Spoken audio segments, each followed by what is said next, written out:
Hello, today we're talking about how to factor a greatest common factor out of a polynomial. First of all, a greatest common factor, or we call them GCFs, is an integer and or variable, or variables, that can be factored out of all terms in a polynomial expression. So the key things there, you might be saying, well, what's factored mean? You can think of it as what can be divided out of all terms. And it is key that it's all terms. And then the greatest comes into play that there might be some numbers, there might be a bunch of numbers that can be factored out of all of the terms. Well, we want the biggest number.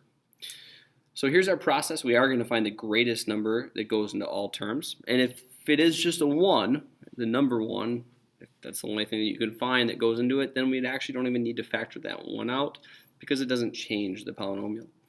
If all of the terms have the same variable, factor out the variable or variables that they all have in common.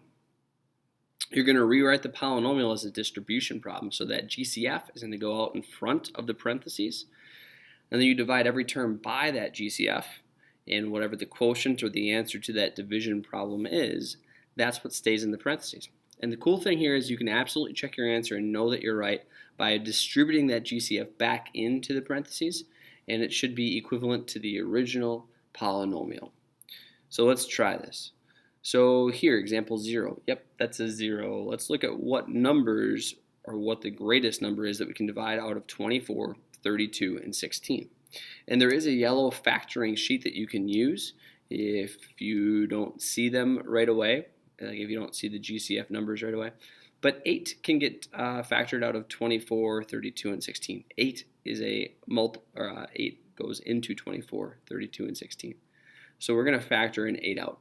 Now, we could also try to factor out a variable, but unfortunately, this term right here does not have an x or any other variable. So that variable needs to be present in all terms, and it's not present here, so we have no variable we can factor out.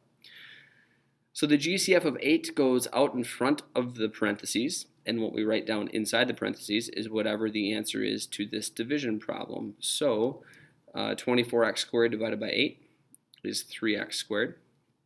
Negative 32x divided by 8 is negative 4x. And 16 divided by 8 is positive 2, so I'll write a plus 2. So this is the solution, folks. I could check that my solution is correct by first of all making sure that I couldn't factor anything else out of what's in the parentheses now, and I can't. So that means I did find the greatest common factor. And then to make sure that I did all the number crunching correctly, I could distribute this 8 into the parentheses and write the answer down below. And that answer, which would be 24x squared minus 32x plus 16, should be exactly the same as the original polynomial. So that's how you check it. Because it matches and because there's nothing else I can factor out, I know that this is the solution, or that is the factored form of that polynomial. Let's try the next one. So let's look for numbers that go into 6, 18, and 24. 6 goes into all 3 of these terms.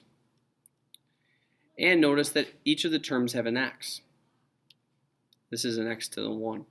So since they all have at least an x to the 1, I can factor out an x to the 1. So our GCF goes out in front of the parentheses. And then to figure out what goes in the parentheses, we do this division problem. So here 6 divided by 6 is 1. X to the third divided by x to the 1. Now remember our exponent properties, folks. We subtract the exponents when we're dividing the same bases. So we just get x squared. And you can put a 1 out in front, but you don't need to because this means 1x squared. Here we have 3, 18 divided by 6, and then x to the second divided by x to the 1 is x to the 1, subtracting your exponents. And here, negative 24 divided by 6 is negative 4. And here, x to the 1 divided by x to the 1 is x to the 0, which is 1. So negative 4 times 1 is just negative 4. We don't need to write down x to the 0. There we are.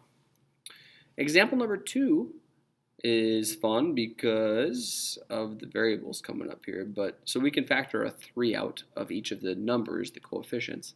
And then here, this has an x to the 4th, and this has an x to the 2nd.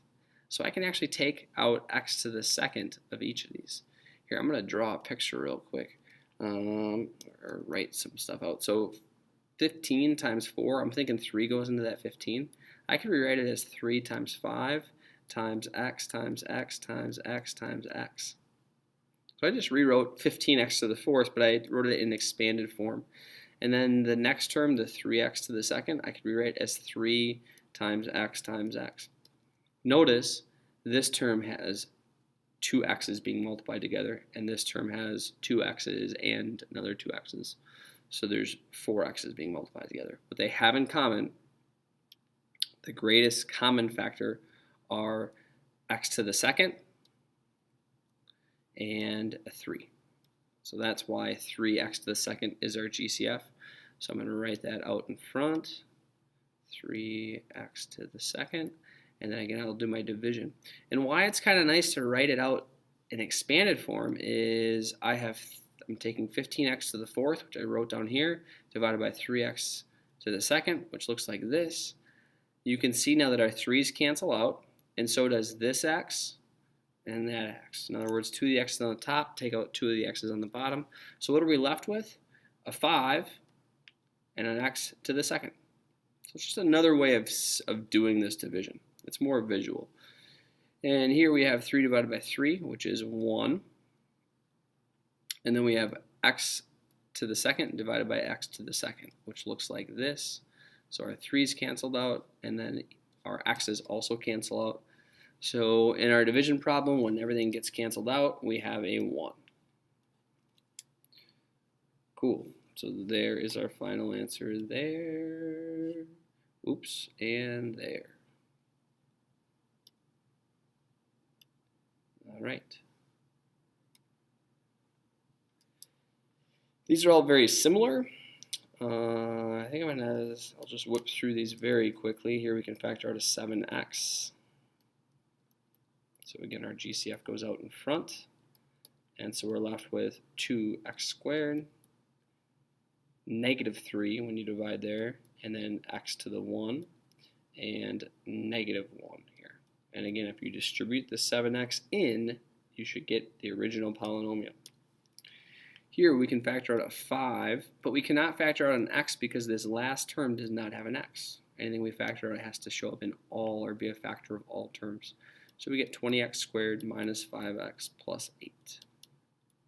Last but not least, here we can factor out a 3, and do all of the terms have an x? Yes.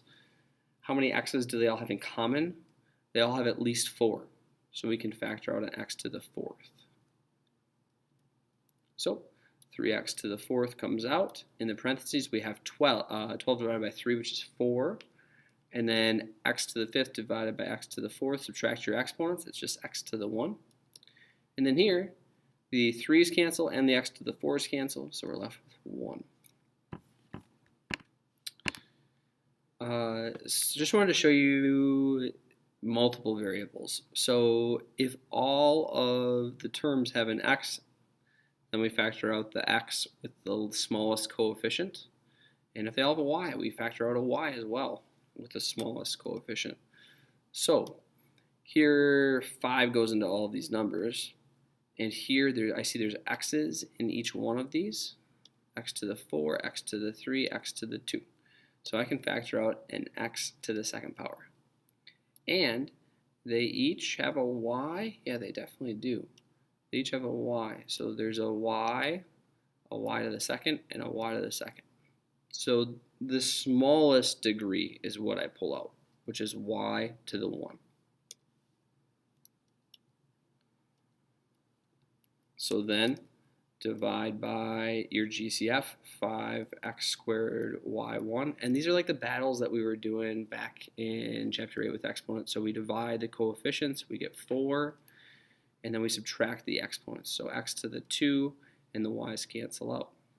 Here we get, so negative 5. X to the 3 divided by x to the 2 is x to the 1. And here we have y squared divided by y to the 1, so that's y to the 1.